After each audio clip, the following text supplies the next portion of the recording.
Bonjour à toutes et à tous. Dans cette vidéo, nous allons faire une nouvelle application sur la courbe d'étalonnage d'un ressort qui est représentée ici sur la figure et qui montre la variation de la tension du ressort, grand T en newton, en fonction de l'allongement du ressort, petit x en centimètres.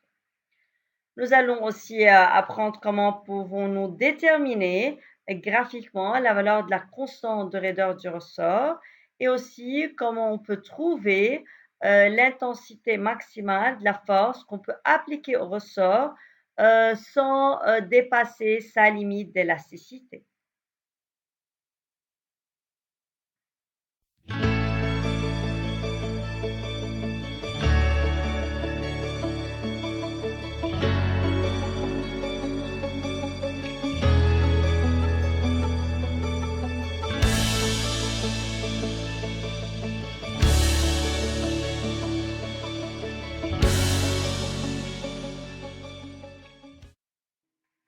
Dans cette application, nous avons un ressort ayant comme longueur à vide 3 cm.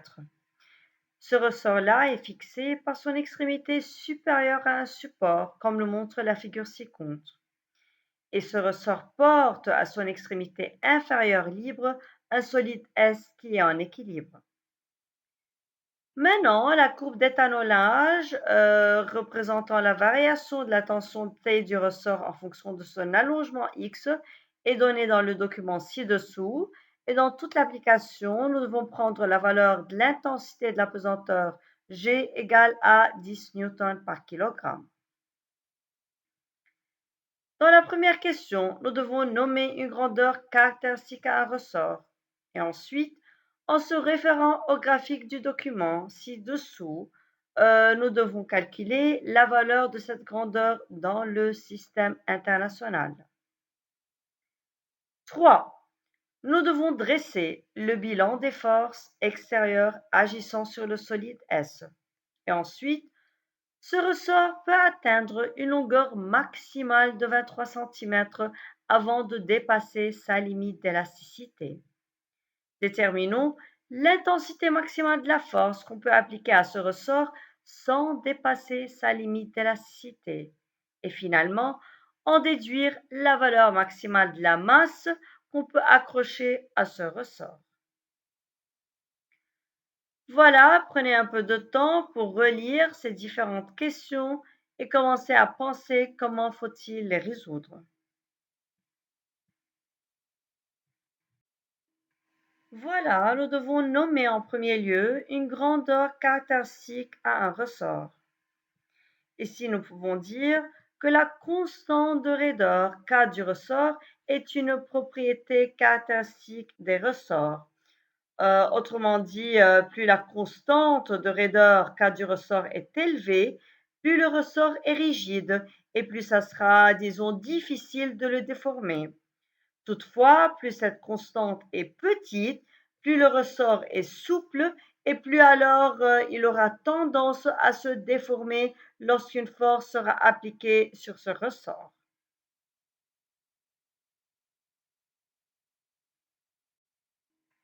Dans la deuxième question, en se référant au graphique ci-dessous, nous devons calculer la valeur de cette grandeur dans le système international. Alors, nous devons trouver la valeur de K dans le système international. Ici, nous devons mentionner que d'après le graphe T et X, alors la tension du ressort et X, c'est-à-dire l'allongement du ressort, sont proportionnels et la constante de proportionnalité entre T et l'allongement X est en fait la constante de raideur K du ressort. Par suite, K est le coefficient directeur de cette droite qu'on peut calculer en faisant le suivant, tout en divisant la valeur de T par la valeur de l'allongement X. Prenons une valeur de ce graphique-là. Alors divisons 40 newtons par 0,2 mètres. Ici, à très bien faire attention que 20 cm, qui est la valeur de l'allongement X, doit être converti de centimètres en mètres afin d'obtenir la valeur de K en newtons sur mètre, qui est l'unité de cette grandeur, qui est l'unité de K dans le système international.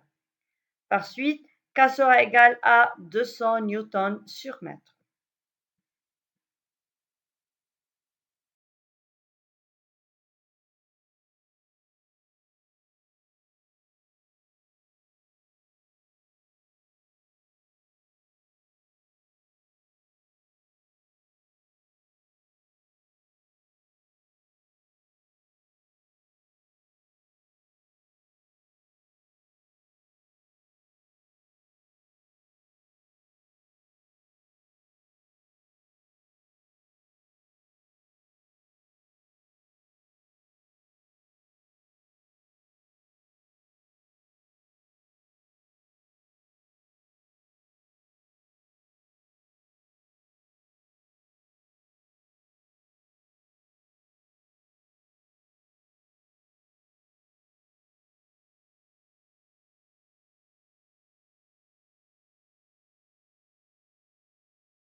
Dressons maintenant le bilan des forces extérieures agissant sur le solide S. En premier lieu, quand on a à écrire le bilan des forces, il faut commencer par indiquer qui est le système qu'on est en train d'étudier. Ici, on veut savoir le bilan des forces extérieures agissant sur le solide S. Alors, le solide S est en fait le système étudié.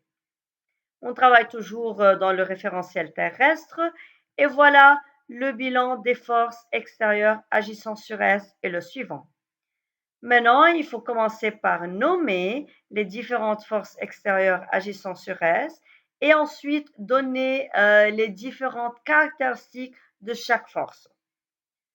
Commençons par le poids de S. Son point d'application est le centre de gravité de S, le centre de gravité du solide.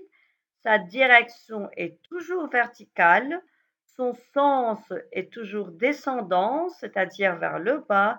Et pour le module du poids, on le calcule toujours en utilisant la formule suivante, P égale m fois G. Mais ici, on ne peut pas trouver la valeur de P puisqu'on n'a pas la valeur de la masse du solide. On a la valeur de G qui est de 10 newtons par kilogramme, comme c'est déjà mentionné au début de l'application, mais la valeur de M est inconnue. Par suite, on ne peut pas calculer la valeur de P. La deuxième force extérieure agissant sur le solide est en fait la tension du ressort, qui a comme point d'application le point de contact entre le ressort et le solide, qui a comme direction celle du ressort, c'est-à-dire verticale, comme sens vers le haut, et pour valeur grand T aussi, ça va être en newton puisque c'est une force, et la valeur de grand T est inconnue ici.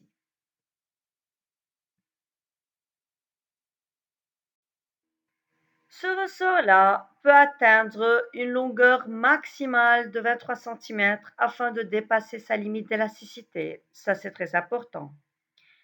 Déterminons l'intensité maximale de la force qu'on peut appliquer à ce ressort-là sans dépasser cette limite d'élasticité.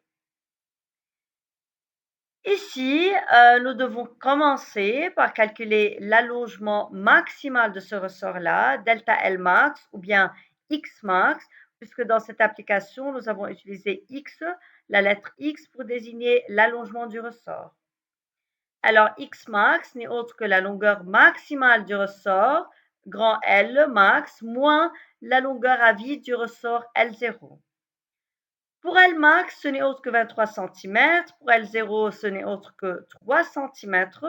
Faisons 23 moins 3. Alors, Xmax sera égal à 20 cm, qui n'est autre que 0,2 m. Ici, nous avons converti la valeur de Xmax de centimètres en mètres afin de l'obtenir dans le système international. Ensuite, pour déterminer l'intensité maximale de la force qu'on peut appliquer à ce ressort, nous allons appliquer la loi de Hooke. Et d'après cette loi-là, grand T n'est autre que K fois X. Alors, grand T max égale à K. La valeur de K est déjà calculée précédemment, c'est de 200 newtons par mètre, multiplié par X max qui est égal à 0,2 m. Multiplions ces deux valeurs numériques pour obtenir la valeur de T max qui est égale à 40 newtons. Ici, nous pouvons aussi trouver la valeur de grand T max graphiquement, puisque X max égale à 20 centimètres. En regardant le graphe, nous pouvons clairement voir que X max correspond à une valeur de grand T égale à 40 newtons. Par suite, grand T max n'est autre que 40 newtons d'après le graphe. Voilà les deux méthodes qu'on peut utiliser pour déterminer l'intensité maximale de la force qu'on peut appliquer à ce ressort sans dépasser sa limite d'élasticité.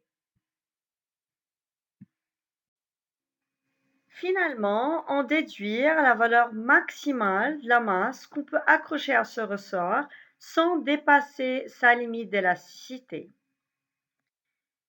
Ici, pour déduire la valeur maximale de la masse, nous allons utiliser la condition d'équilibre.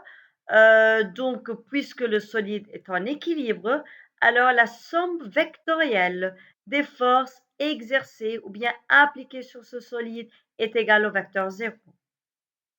Et comme on vient de mentionner avant dans le bilan des forces, il y a deux forces exercées sur le solide. On a en premier lieu le poids de S et on a aussi la tension du ressort.